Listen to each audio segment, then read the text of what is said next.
Episode 6 of Million Dollar Secret ended on an emotional note. It's getting down to the wire and somebody's about to skip away with this money. Let's get into it. Hey y'all, it's Nay. Welcome back to my little corner of YouTube. This video will contain spoilers for Million Dollar Secret Season 2, Episode 6. So if you haven't seen it yet and you do not want spoilers, save this video and come back after you do. You are about to hear my thoughts on Episode 6, but of course I want to hear yours, so feel free to drop your thoughts below if you do want to participate in the conversation, and give this video a like and a hype before you go. Okay, so I might look a little shiny right now because I'm going to the gym immediately after this and I have my sunscreen on, so just ignore the fact that I look like a glazed donut right now and let's get into this video. So are y'all starting to believe me about the attractive white man theory yet that I talked about in my last video? I absolutely wanted Hunter to be out of this game because I don't think that he needs this money. Hey Frank, I don't think that Nick needs this money either, but I'm gonna get into that a little bit later. But the fact that they were actually able to get Hunter out of this game is kind of crazy to me. Nick stayed when they knew that he was the millionaire. Nick is able to stay this time because the votes get split. People are keeping Nick around because of what Lauren said. He's handsome Nick. They think he's cute. They think he's attractive. They want to trust this man. And it's really benefiting him. Either that or the producers are playing favorites because they want him to be the golden child of perfect match. I don't know which one it is. It might be a combination of the two, but I'm just saying we all watching it play out in real time. This is crazy. Shout out to Umeko for initiating this blind side. No shout out to Kat for destroying it. But shout out to Umeko. She was able to flip a few different people and get them to say, hey, maybe Hunter is too strong of a player. Maybe we should get him out. Shout out to her for that. The crazy thing about it is that when Hunter was leaving, he's giving hugs to Nick. He's like, yeah, bro, that was a fantastic game. Like, great gameplay. You got me out. And I'm sitting here like, Nick, you gonna stand there and take credit for this? This was not your doing. Umeko got him out of the game. And I'm just saying, like, why are you colonizing her blind side? Like, say, stand up. Say that wasn't you. Why are you taking credit for it? You didn't do that. Brother, hell of a game. Oh my God. You had no hand in the fact that the house turned on Hunter and you sitting here letting this man hype you up. Because we find out that it was actually a tie. 4 people voted for Hunter and 4 people voted for Nick. So had Nick not had those 2 throwaways, it would have been a tie and we would have had to go into a tiebreaker. And someone would have had to switch sides. We see that Kevin, Daisy, Hunter, and Kaleb are the ones who voted for Nick. One of them would have had to flip and vote for Hunter, or vice versa. Someone who voted for Hunter would have had to flip and vote for Nick. We would have ended up in a tiebreaker. That would have also been interesting to see, actually. But yeah, Nick stays, and so Umeko becomes the new millionaire. And this is the agenda that she gets. You must say these 5 phrases from other languages to the other guests. Konnichiwa. Hasta la vista. Bonjour. Mahalo. Ciao. If she succeeds, she gets a kill shot. If she fails, she gets 3 votes against her at the next elimination. Now, when I first heard this agenda, I was thinking, oh man, it would be really nice if they knew she was in the Navy, because she could have said, oh, I picked up on all these languages from being in the Navy because I traveled. I was like, man, that would have been great if they would have known that. But it's a good thing that they didn't, because it would have, I mean, she got out anyway. But it's a good thing that they didn't, because it probably would have helped them realize it a lot faster, I guess. And then she didn't even need to come up with a story, because she gets in front of Kaleb and she rattles off 99% of the damn agenda because his ass is so aloof, he not even paying attention. And then when Daisy started talking, I was like, oh yeah, you gotta go. And ciao, hasta la vista, and bonjour, you gotta go. Mahalo for being here. One of y'all said y'all think that Kaleb is attracted to Umeko. That might be the case, because after seeing that, I was like, you're not gonna pick up that she just spoke in 4 different languages? That's not clicking for you? Okay. And even crazier, she actually ends up using all 5 of the greetings on him. Oh, little konnichiwa, Kevin. He's really not paying attention. But he's the only one not paying attention, because Daisy is on to Umeko pretty much from the start. And Daisy thinks that Umeko is the millionaire for the exact reason that Umeko is the millionaire. I wouldn't be surprised if that agenda was to convince a house full of idiots, clearly, to not vote for the millionaire. And she wastes no time telling every single person she can before they go off to that first group challenge, as she should. Now listen, as a huge fan of Children of the Corn, the 1984 original, I don't know nothing about them other ones, them remakes, them spinoffs. I'm talking about the original one with the crazy ass town children. I don't know about y'all, but I don't know if I would have been able to do a corn maze challenge, especially at night. Oh no, oh no. Do you know how many horror movies are based on corn mazes? Bitch, Jeepers Creepers alone would have done it for me. I know that's not technically a corn maze, but it is like a field situation. It's like a field situation. You not catching me in no fields, no corn mazes, camping. I ain't doing none of that. Too much be going down. It could have been Jeepers Creepers in that corn maze. It could have been some badass kids in the corn maze. Could have been aliens. It could have been a monster. What I'm saying is I would not have wanted to find out, and I damn sure wouldn't have been doing that challenge by myself. And then they added riddles to the mix, so I would have been terrified and I had to solve a puzzle. Nah, Peter would have been stuck in the middle of that maze come morning because I would have been in a fetal position hiding. Now this group challenge does end up having a little bit of a twist because now we've gotten down to the last few contestants and there's an odd number, which means that there could only be 2 teams of 6, and so one person was gonna have to do the challenge alone. Miko immediately looks at Nick, and Nick's like, Why are you looking at me? and she's like, well, you're the only one here who we know isn't the millionaire. So it makes sense for you to do the challenge by yourself so that you have a chance at the trophy room. But I'm gonna be real. I think a few different people, Umeko, Daisy included, because she said she was confused. I think a few different people, I was a little confused, were confused at the rules of the game because it was like one person's gonna run it alone. And I think the way that she understood it, because this is the way that I understood it at first, is that the person who ran it alone was automatically gonna go to the trophy room, and then the other 2 teams would be competing to see who else would be going. That's how I understood it at first, and then I found out, oh no, there are 3 teams. Nick is by himself, and so he still has to make it to the middle first to win. It's not like he is grandfathered and he still has to play the game. So that's what I think Umeko was thinking. She was like, well, we'll just let him be the solo one. Thus, he'll be the one who goes to the trophy room, but that's not it. And that's why her saying that didn't really land, because it's like it didn't make sense. Miko gets put on a team with Lauren G. Do I need to say Lauren G anymore? The other Lauren's gone. Miko gets put on a team with Lauren and Kevin. Going into it, she feels really good because she feels like both of them are on her side. She hasn't had any issues with either of them. But what she doesn't know is that Daisy already got to them. Daisy already said, hey, I think it's Umeko. This is why she was trying to keep Nick in the game. Like, she already broke that down. Lauren's fully on board with it. Nick thinks that theory is a little bit weak. And he thinks it's weak because he's like, well, Daisy, weren't you also spreading the word about trying to keep Nick in the game? So if she's guilty, then you're guilty as well. Because she got all of us on board. I mean, you were really on board with it though too. Have you seen anything else? And so that's why it doesn't really land with him initially. And also just think he likes Umeko. I think he considers her a friend or something. I don't know. But I will say initially, before that clue came out, that was really helping Umeko's case because Kevin was like, well, you also were throwing around the idea of keeping Nick in the game. So that wasn't solely her. So that's not a big enough reason for me to think that she's the millionaire. So that was helping her case. If that clue never came out, she might have still been in this thing. And Kevin actually trusts Umeko so much that he ends up telling her, hey, Daisy thinks it's you. And she also told Lauren. Also, who do I need to talk to in Netflix to audition for the role of a crow next season? I just want to be the crow. I know I just said I was terrified of the corn mazes, but I just want to be the crow just standing there like, yes, your answer was right. No, your answer was wrong. Umeko, Kevin, and Lauren win the corn maze challenge, and they are the ones who go to the trophy room. There's a little bit this much back and forth when they get in there. Umeko's like, I want to get the clue. Lauren's like, I really want to get the clue. And Umeko decides it's not worth fighting for. I was personally really worried about what the clue was going to be because I feel like every time up until this point, the clue has been something about the agenda.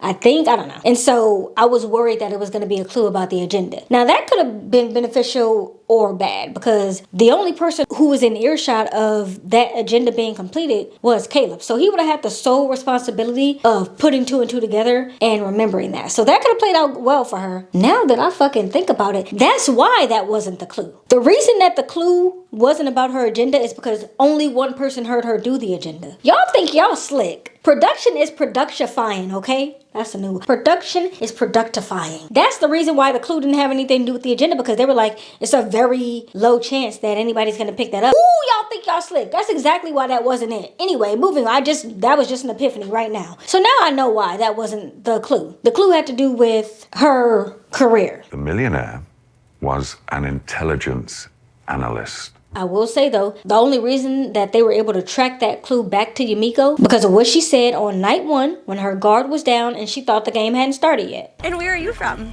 Hawaii. Oh, yeah. wow. Well, I'm actually in Virginia now for college. But here comes Nick. He remembers that she's from Virginia. He knows that she's from Hawaii originally. That's sounding a little government related to me, and he's right. The DMV area is very well known for having a lot of government jobs. And then Daisy and Lauren also put 2 and 2 together, and Daisy's like, oh my God, that's why she's so buff. Lauren's like, the government is in Virginia, that's why she's in Virginia. So it all comes together very, very smoothly. I said in my episode 1 recap that this game is a game of good memory. This game is a test of memory for the most part. They might give somebody a clue on day 10, and that clue says on day 1, the millionaire right now lied about having a blue car and they actually have a white car. And then that person gonna go through every single person being like, what color car do you have? And if you don't remember that you lied about the color of your car, and they remember that you said something else, then you just put a target on your back. It can and probably will come back to bite you in the ass later on in this game. Moving forward with this show, don't come on here saying anything. The best thing to do is to come in and not say anything about what you do, anything about where you live, because then it can be used against you later on. And it's not like, oh, you lied about it. It's like, no, I never told you. I just didn't say anything. Now, that could have potential to get you out night 1, but maybe not, because if the clues don't point to you, then you're going to be in the clear. And so it's just best not to say anything. If she hadn't have had her guard down on night 1, nobody would know that she's from Hawaii. Nobody would know that she lives in Virginia, and that clue would have been nothing. Or maybe they just would have made up another clue. I don't know. That's where it starts to get tricky. And the level of interference that production has in this show, I think is too much. Because you shouldn't be able to change it. I think that it should be kind of set. Like if you were gonna go with that, then that should be it. Or it should be a little bit more broader. I think moving forward for this show, I want to see less production interference. And of course, they're not admitting that that's what they're doing, but I think it's clear for many of us who are watching it that there's a little bit of interference here. I want to see it more like Survivor. Throw these people out and then only come in when they need you. Like if somebody injured, does Peter need to say something? That's it. But we don't need y'all dilly-dallying and corrupting the clues and pushing the game this way or that way. CBS has had a very long time to fine-tune reality TV show gaming. And Netflix is fairly new to it. Netflix has only done like little cutesy games like Is It Cake or Nailed It or what other kind of game shows? You know, like cute stuff like that. Like they do like little cute fun games where it doesn't like the outcome matters, but like not really. If they are looking to get into a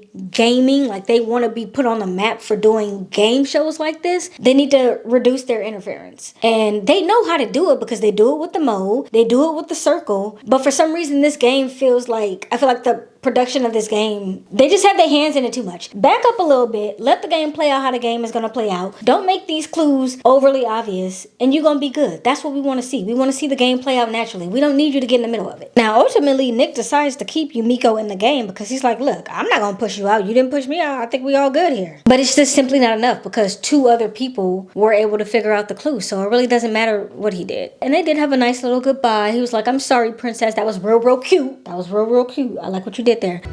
Sorry, princess. But, you know, his alliance doesn't end up being enough for her. Her goodbye speech was endearing. She talked about feeling like she had a lot of pressure to show up for a lot of different people. For black women, for women in the Navy, for Asian women. I understand that pressure as a black woman, always feeling like whenever you show up, you have to be the very best.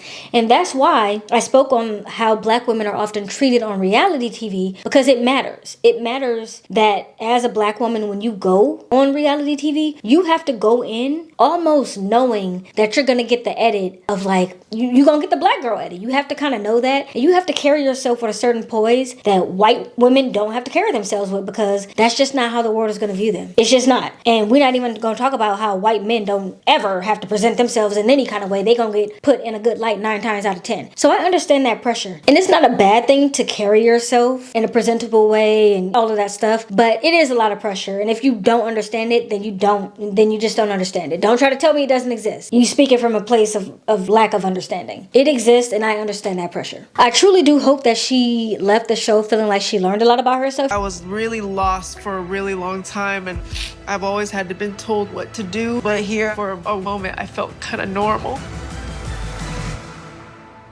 And I don't think I've ever felt that normal until I came here. You know, she's been in the Navy since she was 18, and listen, I'm never signing up for the government. You're never gonna catch me signing up. I can only imagine being in there since you're 18. You're fresh out of high school. You don't know shit when you're 18. You go straight from your parents and your teachers approving every move you make to, I don't know what it's called in the Navy. I only know Army terms.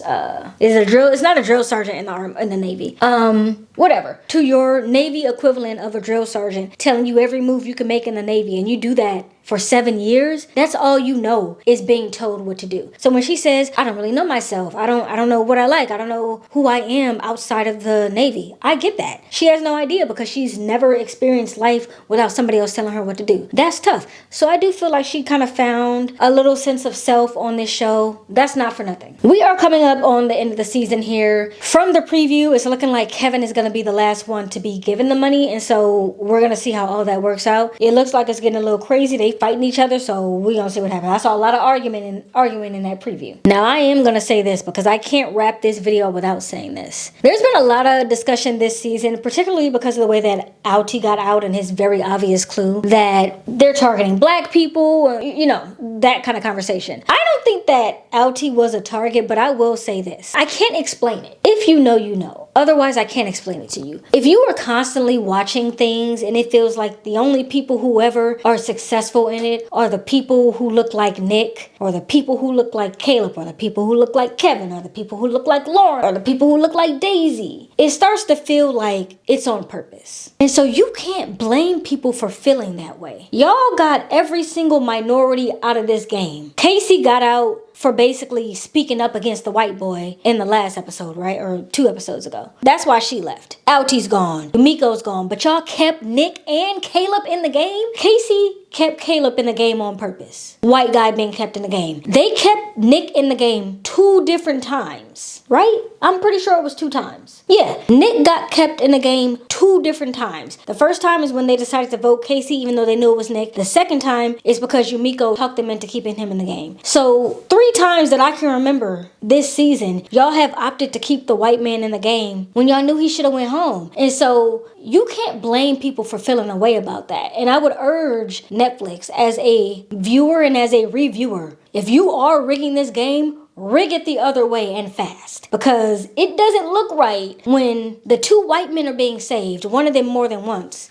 And the Asian girl goes home, the black man goes home, the Asian and black girl goes home, you know? And then all we're left with is 7 white people. 7 white people. What can I say? Like that, like I said, I go back and forth on it. I don't want to believe that people intentionally do shit like this because it's fucked up if they do. But I have to acknowledge what it looks like. You have to at least acknowledge it. You can't pretend like it's not happening. Like, of the people left, I'm not really rooting for any of them. I think Nick got some money too. I already said I think he's a trust fund baby. I think he's being set up to win this game because he's going to be on perfect match. I need him out expeditiously. I don't have a personal bone to pick with the others because I don't feel like they're rich or anything. But I heard Kaleb is like, you know, some type of successful real estate agent. So I'm just like, you know, that just goes back to I don't think people who have money should be playing this game. And that's all I'm going to say about it. I'm going to go to the gym and let the Stairmaster kick my ass. And until then, I'll see y'all next week. Bye!